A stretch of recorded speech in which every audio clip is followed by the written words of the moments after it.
បាទទូរទស្សនិកជនជាទីគោរពកម្មវិធីអរុនសុស្ដីកម្ពុជារបស់យើងនៅក្នុងនីតិវប្បធម៌នៅព្រឹកនេះគឺកម្មវិធីរបស់យើងនឹងជូនដំណើរដល់ទូរទស្សនិកជនថានៅថ្ងៃខាងមុខនេះគឺគណៈសង្ឃពុទ្ធសាសនាកម្ពុជានឹងរៀបចំពិធីបុណ្យសូត្រស្វាធ្យាបត្រីបិដកអន្តរជាតិលើកទី10និង11ឆ្នាំ2014-2015ដោយកម្ពុជាទទួលធ្វើជាម្ចាស់ផ្ទះនិងជាប្រធានដឹកនាំនៅក្នុងពិធីបុណ្យនេះយើងចង់ដឹងថាតើពិធីបុណ្យនេះរៀបចំយ៉ាងដូចម្តេចហើយនឹងមានការទទួលការគាំទ្រពីក្រសួងនិងសង្ឃនយោបាយបែបណាយើងកម្មវិធីរបស់យើងក៏បានគ្រប់និមន្តព្រះតេជគុណព្រះទេវសត្ថាពីរមេតា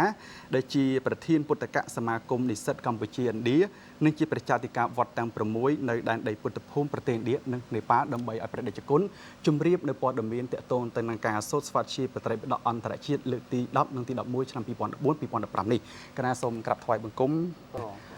ជាកិច្ចចាប់ផ្ដើមខ្ញុំប្រកាសណាសូមក្រាបថ្វាយបង្គំព្រះតេជគុណសួរថាតើការសូត្រប្រត្រីបិដកមានលក្ខណៈបែបណាដែរគណៈសូមនមស្ការចំពោះប្រជុំ3នៃត្រៃរតជ្រតនៈដកឧត្តមសាក្នុងលោកនិងសូមនមស្ការចំពោះសម្ដេចព្រះមហាសង្ឃរាជទាំងពីរគណៈសម្ដេចសង្ឃានាយករងព្រះមេគុណព្រះនគុណបច្ចអន្តការបដិជគុណព្រះធេរន្តរគ្រប់ព្រះអង្គទាំងអស់ដោយសេចក្តីគោរពសក្ការៈដ៏ខ្ពង់ខ្ពស់បំផុតនិងសូមចម្រើនពរសម្ដេចឯកឧត្តមលោកជំទាវលោកស្រីនាងកញ្ញាព្រមទាំងពុទ្ធបរិស័ទទាំងក្នុងនិងក្រៅប្រទេសដែលតែងតែបានតាមដានស្ដាប់នៅកម្មវិធីរុនសួស្ដីនេតិវប្បធម៌ផ្សាយចេញពីស្ថានីយ៍ទូរទស្សន៍កម្ពុជា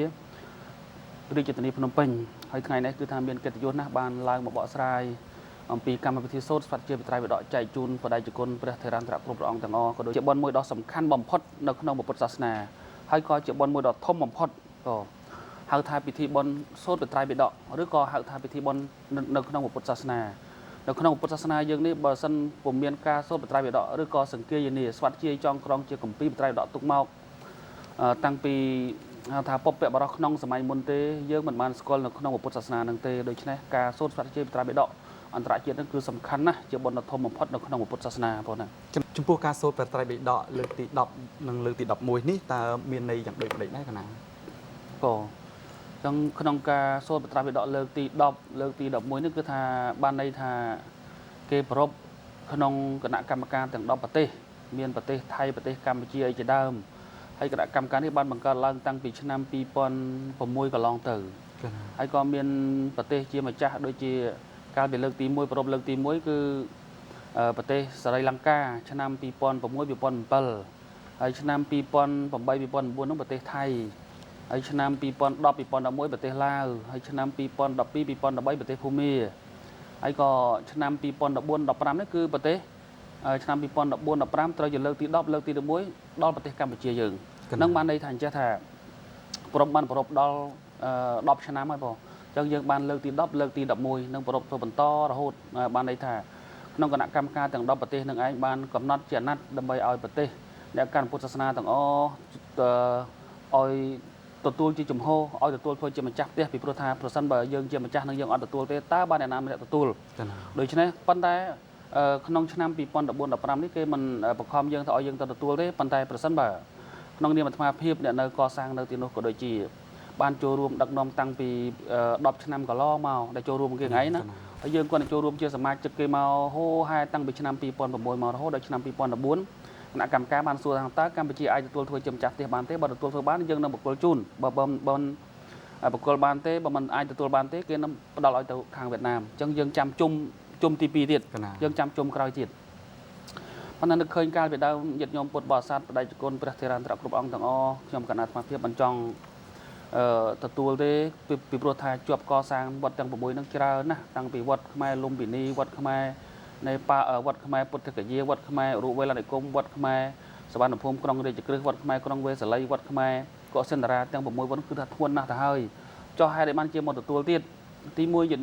ញោមពុទ្ធបរិស័ទទាំងអស់បើសិនបើយើងអត់ទទួលទេយើងខ្មាស់គេសូម្បីប្រទេសឡាវហ្នឹងមានប្រជាជនតិចហើយលោកហ្នឹងគឺថាมันមានកម្លាំងខ្លាំងយ៉ាងយើងមកខ្សោយយ៉ាងយើងផងប៉ុន្តែគេអាចដឹកនាំបានគេអាចធ្វើបានចោះទម្រាំនឹងយើងញាតិញោមកម្លាំងប្រសងក៏ខ្លាំងញាតិញោមពុទ្ធបរិស័ទទាំងក្នុងនិងក្រៅប្រទេសក៏ខ្លាំងដូច្នេះដាច់ខាត់ត្រូវតែទទួលគាត់នៅទទួលហើយនឹងឈឺអាពាហ៍ហ្នឹង2ថ្ងៃប៉ុន្តែទោះជាយ៉ាងណាក៏ដោយក៏ខំប្រឹងប្រែងទោះជាបានល្អក្តីមិនល្អក្តីឬក៏យ៉ាងណានោះសង្ឃឹមថាញាតិញោមពុទ្ធបរិស័ទគណៈគុណចាស់ដែលជាខេមរជនគ្រប់រូបនឹងជួយឧបត្ថម្ភក្នុងរឿងនេះកណាព្រោះមិនអោយអន់ជាងគេទេកណាចំពោះការសូត្រត្រីបិដកអន្តរជាតិនេះយើងជាលើកទី1ហើយយ៉ាងណាកណាហើយក្នុងការសូត្របត្រីបិដកនេះ កម្ពុជាយើងទៅនឹងលើកទី1ក្នុងប្រវត្តិសាស្ត្រ កណា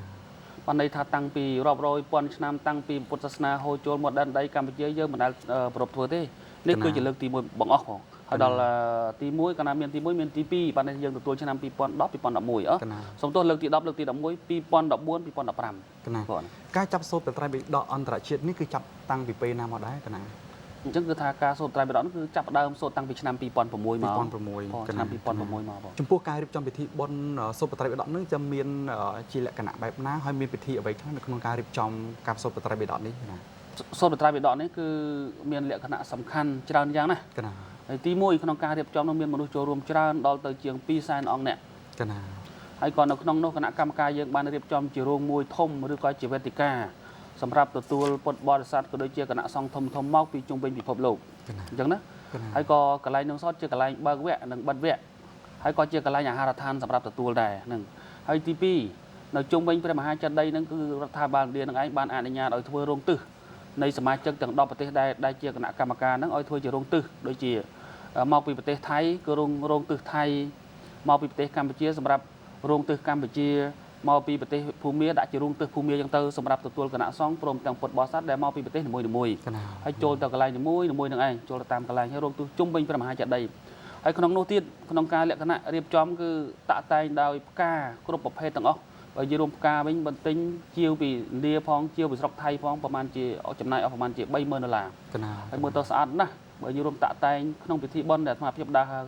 ជុំវិញពិភពលោកក៏ដូចជាទូទាំងប្រទេសជាតិកម្ពុជាមិនទាន់ឃើញបុណ្យណាធំដូចជាបុណ្យនឹងទេបុណ្យនឹងធំណាកណាចំពោះការពិធីបុណ្យសូត្រត្រៃបិដកអន្តរជាតិលើកទី10លើកទី11នេះតើមានការទទួលការគ្រប់គ្រងពីពុទ្ធបរិស័ទជាតិនិងអន្តរជាតិយ៉ាងដូចម្តេចខ្លះកណា ក្នុងការសូត្រលើកទី10លើកទី11នេះគឺថាបើនិយាយរួមទៅពុទ្ធបរិស័ទអន្តរជាតិដូចជាគណៈសង្ឃទាំង10ប្រទេសក៏ដូចជាពុទ្ធបរិស័ទដែលពេលបិទវគ្គហ្នឹង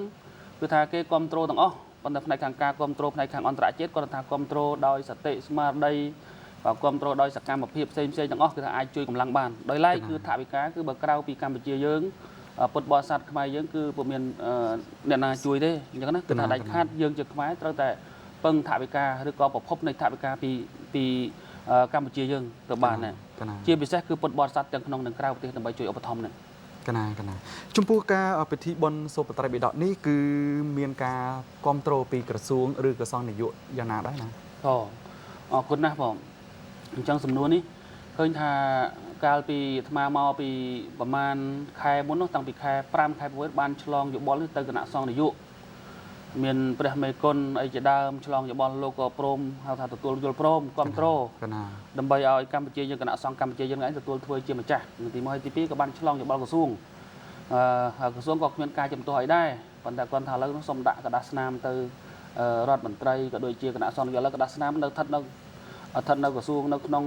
ក្រសួងក៏ដូចជានៅក្នុងគណៈសង្ឃនាយកឡើយប៉ុន្តែគាត់ថាឱកាសដ៏ល្អមួយហ្នឹងបានសូមពនាមបច្ឆាយាល័ក្ខរបស់សម្ដេចទាំង10អង្គសម្ដេចព្រះអគ្គមហាសង្ឃរាជាធិបតីទេវវង្សសម្ដេចព្រះមហាសង្ឃរាជនៃប្រជាណាចក្រកម្ពុជាសម្ដេចព្រះមហាសមេធាធិបតីនន្ទង៉ែតជាដើមពោទាំង10អង្គនេះគឺថាបានលោកជាម្ចាស់បុណ្យក៏បានលោកជាម្ចាស់បុណ្យថាបើកន្លងមកធ្វើបុណ្យផ្កាធម្មតាសម្ដេចលោកមិនដែលអនុញ្ញាតឲ្យដាក់ពនាមទេប៉ុន្តែដោយសារបុណ្យព្រះត្រៃបិដកគឺជាបុណ្យពុទ្ធសាសនាគឺជាបុណ្យដ៏ធំដូច្នេះលោកទ្រង់អនុញ្ញាតព្រះឆាយាល័ក្ខដើម្បីផ្សព្វផ្សាយជាបុណ្យផ្កាដើម្បីរកថវិកានិងចំណូលទៅឧបត្ថម្ភបុណ្យនេះ នឹងការចូលរួមនឹងការគ្រប់គ្រងយ៉ាងណាចំពោះពុទ្ធបរិស័ទនៅក្នុងប្រទេសកម្ពុជាយើងដែរ តាមការពិតទៅពុទ្ធបរិស័ទយើងធ្លាប់បានធ្វើបុណ្យដតីមកច្រើនវាលេងតែបុណ្យនេះអាត្មាជឿជាក់ថាប៉ុន្តែអាត្មាបានផ្សព្វផ្សាយតាមរយៈទូរទស្សន៍ក៏ដូចជាតាមរយៈវិទ្យុផ្សេងជាច្រើនពោថាសូមប្រកាសសូមមានបាទញាតិញោមទាំងអស់$1ម្នាក់មួយអង្គ$1ឬក៏ម្នាក់ក្នុងម្នាក់$1ពីព្រោះថាយើងចំណាយក្នុងកម្មវិធីនេះលើកទី1សម្រាប់ឆ្នាំ2014ប្រហែលជា$25,000ដល់ប្រកាសអញ្ចឹងទៅក៏តាំងពីខែ6រហូតដល់ខែ10នេះទៅប្រហែល$10,000ជាងទេអញ្ចឹងឃើញថាត្រូវពេលវេលានឹងខ្លីណាស់ទៅហើយដូច្នេះបាននាំដំណឹងនេះទៅទូលសូមសម្ដេចព្រះមហាសង្ឃរាជក៏ដូចជាសម្ដេចព្រះមហាសមេធាធិបតីក៏ដូចជាគណៈសង្ឃនាយកសូមអនុញ្ញាតធ្វើបុណ្យផ្កាមួយនៅវត្តបទុមបតីបដាលនឹងប្រពន្ធនៅថ្ងៃទី5 ប្រមូលបច្ច័យយកទៅឧបត្ថម្ភនៅកម្មវិធីបុណ្យសូត្រសត្វជាវិត្រាវិដកអន្តរជាតិដែលមានប្រសងចូលរួមប្រមាណជាង200,000អង្គរូបហើយត្រូវចំណាយដោយបានពលមកនេះដូច្នេះប្រសិនបើ ញាតិញោមពុទ្ធបរិស័ទទាំងអស់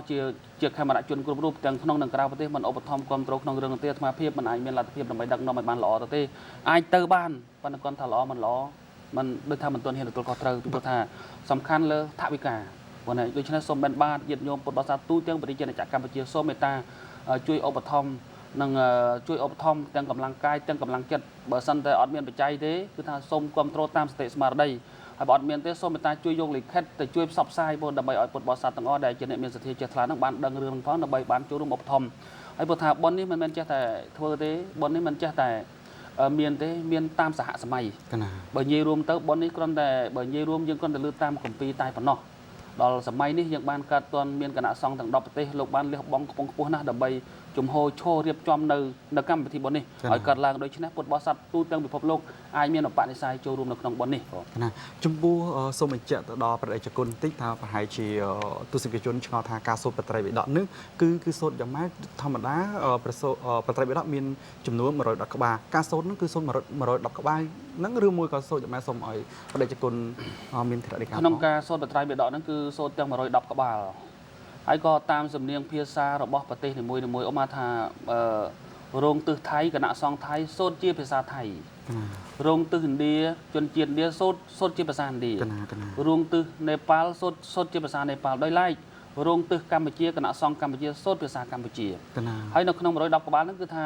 ខុសគ្នាតែភាសាប្រែទេប៉ុន្តែដោយឡែកបល័យដូចគ្នាទាំងអស់យើងផ្ទៀងផ្ទាត់ទៅមានចេញពីភាសាដើមភាសាសំស្ក្រឹតភាសាបល័យក៏ដូចជាភាសានីមួយៗផ្ទៀងផ្ទាត់ដូចគ្នាហើយក្នុងបៃដកហ្នឹងមាន110ក្បាលដូចគ្នា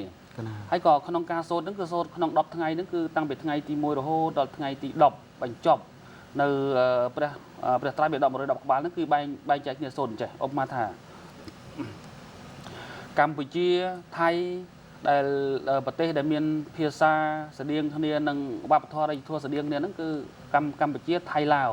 គេចាប់ឲ្យសូត្រពីហៅថាឲ្យសូត្រពីវិន័យបៃដកក្នុងវិន័យបៃដក13ក្បាលហ្នឹងគឺថាថៃថាពីខ្មែរពីភាគ1ដល់ភាគ5អញ្ចឹងទៅហើយថៃពីភាគ6ដល់ភាគ10ហើយឡាវពីភាគ10ដល់ភាគ13អញ្ចឹងទៅដោយឡែកប្រទេសបើសិនតែថៃឡាវខ្មែរទទួលវិន័យបៃដកភូមាឥណ្ឌានឹងឯងទទួលព្រះអភិធម្មបៃដកហើយឡាវហើយក៏ដូចជានេប៉ាល់និងរោគអន្តរជាតិទទួលជាសុតនបៃដកអញ្ចឹងមកនេះសូមបញ្ជាក់មកវិញថានៅក្នុងបៃដកទាំង110ក្បាលហ្នឹងមាន3ចំណុចទី1ហៅថាវិន័យបៃដកទី2សុតនបៃដកទី3អភិធម្មបៃដករួមទាំងអស់ព្រះធម៌ទាំង84000បឋមខណ្ឌណាបងនឹងសូត្របញ្ចប់ចំពោះការសូត្រលើកទី10 11ហ្នឹងត្រូវចំណាយពេលរយៈពេលប្រហែលថ្ងៃកណាដែរអញ្ចឹងសូមបញ្ជាក់ម្ដងទៀតមិនបានបញ្ជាក់ឲ្យថាក្នុងមួយឆ្នាំសូត្រ10ថ្ងៃបានន័យថាចាប់ពីថ្ងៃទី2រហូតដល់ថ្ងៃទី12ខែ12ឆ្នាំ2014ហើយដល់ឆ្នាំ2015ក៏10ថ្ងៃដែរពីថ្ងៃទី2រហូតដល់ថ្ងៃទី12ខែ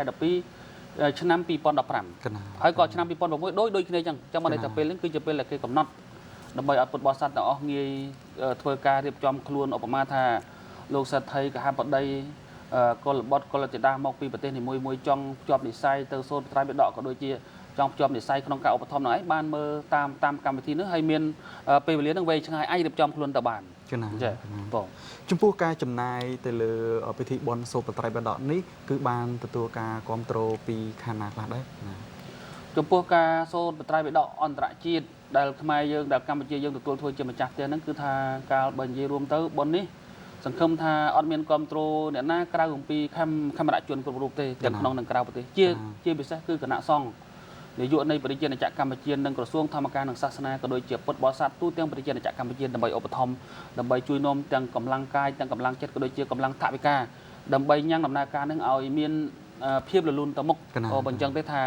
បើយើងធ្វើតែវត្តយើងអីតែយើងតែគ្នាយើងបើថាល្អមិនល្អក៏មិនអីដែរប៉ុន្តែគឺជាលក្ខណៈអន្តរជាតិសូមបញ្ជាក់ថាអន្តរជាតិហ្នឹងគឺសមាជិកជាអ្នកដឹកនាំហ្នឹងគឺ10ប្រទេសសូមរាប់អានឲ្យស្ដាប់ទី1ប្រទេសកម្ពុជាទី2ប្រទេសថៃទី3ប្រទេសវៀតណាមទី4ប្រទេសឡាវទី5ប្រទេសស្រីលង្កាទី6ប្រទេសឥណ្ឌាទី7ប្រទេសនេប៉ាល់ទី8ប្រទេសបង់ក្លាដេសទី9ប្រទេសភូមានិងទី10រោងទិសអន្តរជាតិបានន័យថា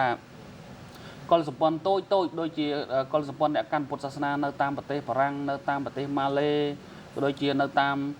ប្រទេសផ្សេងជាដើមដល់អត់មានរោងពិតប្រាកដអញ្ចឹងបានគេបង្កើតរោងមួយឈ្មោះថារោងអន្តរជាតិអញ្ចឹងបានន័យថាគេរាប់ថា សមាជិកទាំង10ប្រទេស កណា ហើយបើនិយាយពីរឿងអ្នកចូលរួមវិញជាង100ប្រទេស ចំពោះការចំណាយទៅលើក្នុងពិធីបុណ្យនេះតើយើងត្រូវការចំណាយថវិកាប្រហែលប្រមាណដែរកណា នោះសូមបញ្ជាក់ម្ដងទៀតដល់សម្ដេចព្រះមហាសង្ឃរាជទាំងពីរគណៈសម្ដេចសង្ឃានាយុបដិជគុណព្រះថេរអន្តរគ្រប់ព្រះអង្គទាំងអស់និង